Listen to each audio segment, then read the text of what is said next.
பாஜக அதிமுக கூட்டணி வலுவாக இருக்கிறது.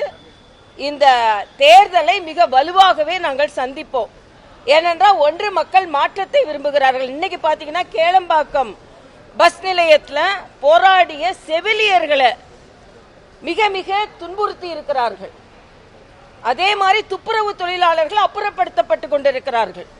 இந்த அரசாங்கத்தில் யாரோடு குரலும் ஒலிக்க கூடாது என்று மிக தீவிரமாக மோசமாக ஜனநாயகத்தின் குரல் வலை நெரிக்கப்பட்டிருக்கிறது. எல்லாவற்றிற்கும் மேலாக மனவேதனை.